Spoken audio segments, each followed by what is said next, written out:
Finalmente os traigo esto, sale hoy 8 de abril, La voz de Amunet por Victoria Álvarez, publicado en Nocturna al precio de 18 euros. Como podéis ver es un señor libraco, 700 páginas y al final de todo nos vamos a encontrar las ilustraciones en blanco y negro de los diferentes personajes principales de la historia. En el Twitter de Victoria, y quiero recordar que en el de Nocturna también, os vais a encontrar las ilustraciones en color por si queréis echarle un vistazo, porque con perdón de la expresión algunas de ellas son acojonantes.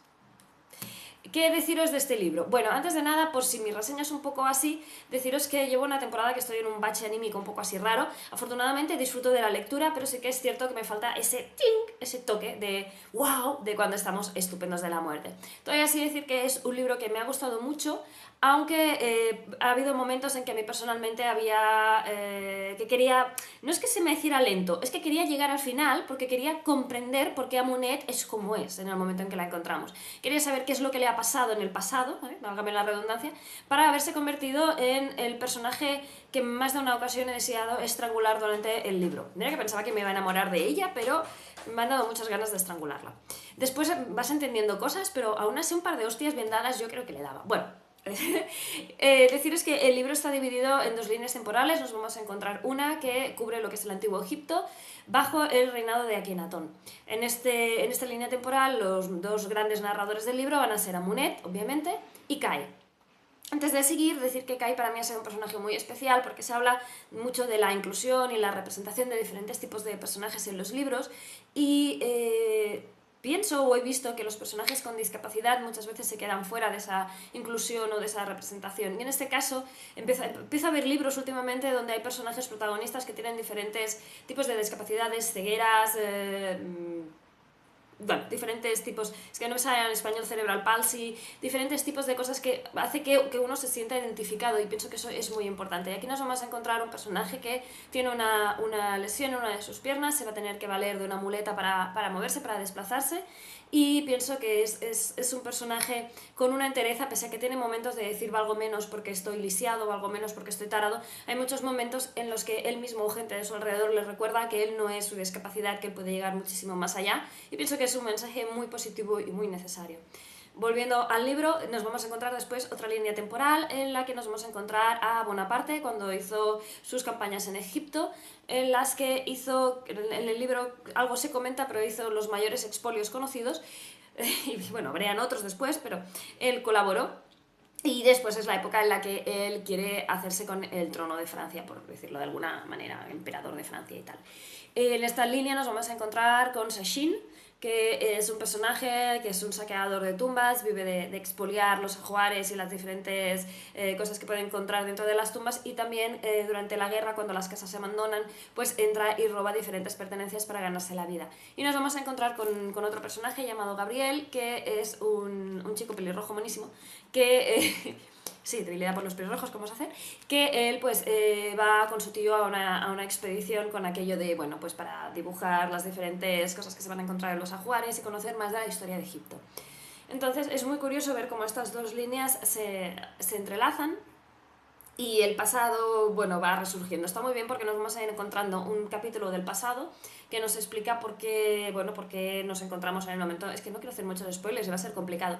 El caso es que, bueno, por unas cosas que pasan, Amunet sobrevive y nos lo vamos a encontrar en la tumba y nos lo vamos a encontrar que se va a unir en la comitiva del momento actual, por decirlo de alguna manera, con Shahin y Gabriel. Y entonces lo más interesante del libro para mí ha sido los momentos del pasado para comprender por qué Amunet es como es. O sea, yo pensaba que Amunet iba a ser un personaje que iba a amar, porque Amunet es una Heka, protegida por el dios Heka, y son personajes que eran capaces de hacer magia. Podían hacer bendiciones mediante pues, objetos, mediante versos y tal. Y pensaba que iba a ser un personaje que iba a amar, pero más de una ocasión me han dado ganas de darle un par de hostias.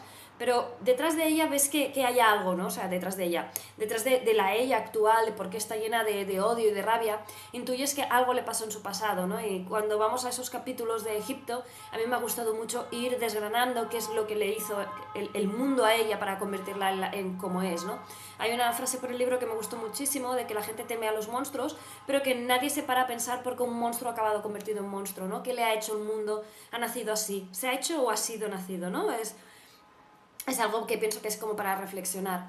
Personalmente, y esto es a nivel de egiptóloga por defecto mío, Me ha dolido ver la representación de la familia de Akenatón, porque han habido momentos que dices, ostras, Nefertiti así no era, y Akenatón tampoco, pero esto ya es a nivel mío, personal, interpretación de egiptóloga. Pienso que Victoria ha cogido personajes históricos, que es algo muy difícil, y los ha convertido en personajes dentro de una narrativa, y les ha dado una fuerza, y les ha dado una historia y unos propósitos, y pienso que eso realmente es algo muy complicado, pero pienso que un personaje como Akenatón, que era un personaje, bueno, para mí es súper importante Akenatón, pienso que a mi gusto personal le ha faltado presencia en las páginas, y que han habido momentos en que se le ha pintado un poquito como un déspota, y sí que era un hombre que dejó la política de banda porque él se quería centrar en el culto al sol, fue el primer monoteísta de la historia, la primera persona que hizo una revolución religiosa de la historia de la humanidad, pero no sé, aquí lo he encontrado como un toque demasiado,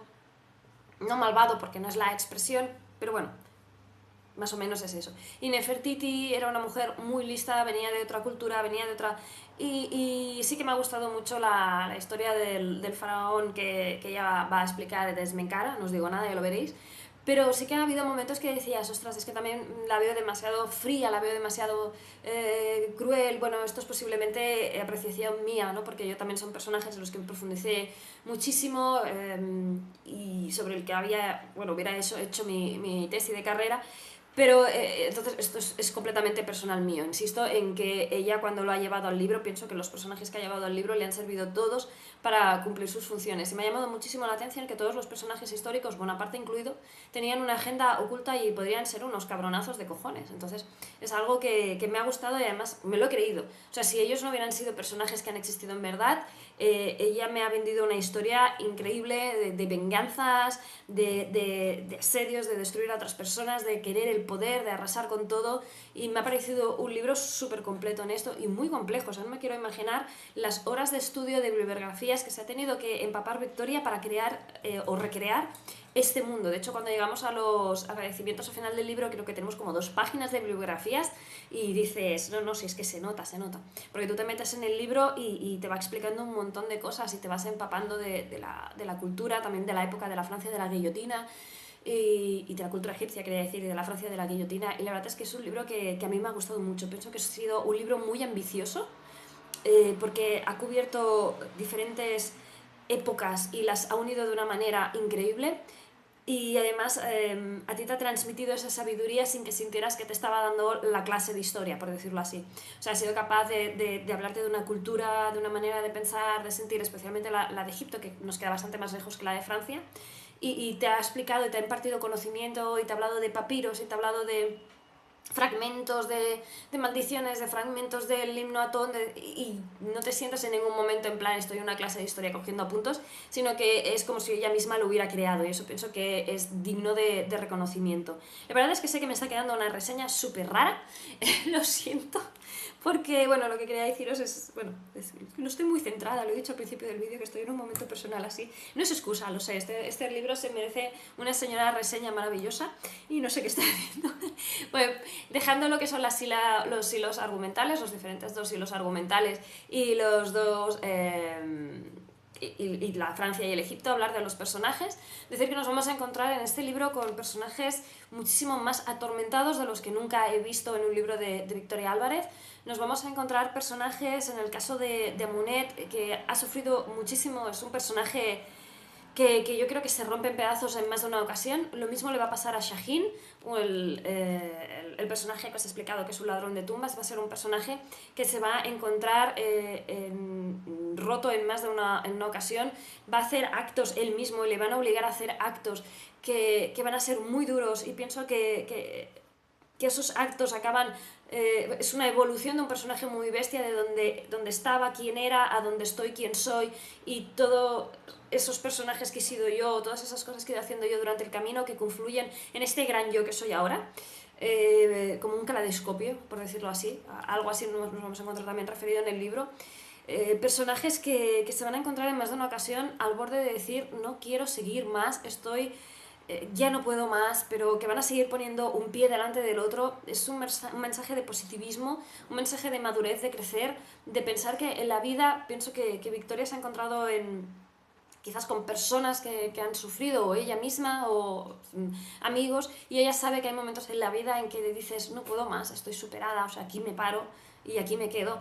Y está bien que de tanto en tanto nos tomemos una pausa, nos bajemos de la vida, como quien dice, y descansemos y luego nos volvamos a subir con renovadas fuerzas. Y esto nos lo vamos a encontrar en varios de los personajes de este libro, y algo que me ha sorprendido muchísimo, porque sé que le dicen que ella tiene fama de cruel por cómo trata a sus personajes y cómo los mata y los tortura y tal, pero sí que en este libro nos vamos a encontrar personajes con unas vidas muchísimo más duras, y personajes que, bueno, como ya he dicho, que han sufrido barbaridades y que no han tenido, en más de una ocasión, no han tenido inocencia y no han tenido una vida fácil para nada. Y eso es algo que me ha gustado ver, esos personajes, y ver que no son personajes perfectos, ni muchísimo menos. Creo que en algún momento de la reseña he dicho que a Monet se merece un par de hostias, y no es una héroe por cosas que ha sufrido, y no es mejor persona por cosas que ha sufrido, sino que llega un momento en que todo lo que ella ha sufrido, todo ese odio, toda esa rabia, pueden con ella y la convierten en el personaje que nos vamos a encontrar. Y me gusta eso, ¿no? Que no sean aquellos personajes abanderados de hemos sufrido pero ahora somos los mejores y los más nobles. No, quizás lleguen ahí, quizás haya ese arco, pero son personajes que han sufrido y que nos los encontramos llorando y nos los encontramos destrozados y nos los encontramos llevando máscaras y disfraces y nos los encontramos hundidos y nos los encontramos diciendo pues ahora se va a cagar la perra con la que voy a liar. Y son personajes que a mí por eso me han parecido muchísimo más humanos y muchísimo más certeros. No todos reaccionan igual, no todos son iguales, pero sí que son personajes, todos ellos con unas evoluciones de un par de cojones, con perdón de la expresión, y personajes súper redondos, súper trabajados y súper coherentes. Cuando llegas al final del libro y lo cierras, te das cuenta del trabajo que hay detrás de cada uno de estos personajes, de lo sólidos que son. Y yo realmente, mientras estaba leyendo el libro, yo quería llegar al final porque quería entender el porqué. El porqué de lo que le pasa a Monet, el por qué es así ella ahora en el momento en que nos la encontramos. No quería tampoco acabar el libro, pues entonces se acababa, pero tenía ganas de llegar a ese final y ver el porqué, ese círculo completo. Y la verdad es que no me ha defraudado para nada. Pienso que es un libro que a los que hemos leído a Victoria nos va a encantar porque es el estilo de ella, pero en una obra muchísimo más ambiciosa, con la que pienso personalmente que se ha superado. O sea, nos ha traído un montón de información de Egipto, de Francia, de personas, de vidas, de cosas de la vida cotidiana, de arte, que la verdad me ha parecido increíble. Y nos vamos a encontrar también, pienso, para mí han sido los personajes, como ya he dicho, más torturados y con evoluciones y arcos evolutivos más importantes. La narración de ella, magistral, como siempre. Nos vamos a ir encontrando capítulos relativamente cortos, como he dicho, intercalando diferentes personajes para tener diferentes puntos de vista, lo cual le ofrece pues un abanico de color y de profundidad a la historia brutal. Y bueno, no me enrollo más porque debo tener una reseña ya como de 10 minutos aquí. Leedlo porque vale muchísimo la pena. Vais a encontrar los primeros capítulos en el Twitter de Victoria, en el de Nocturna, y creo que incluso en la web de Nocturna le vais a poder echar un vistazo. Empezad a leer, y cuando empecéis a leer ya no paréis, acabadlo y ya me decís lo que os parece. Gracias por ver.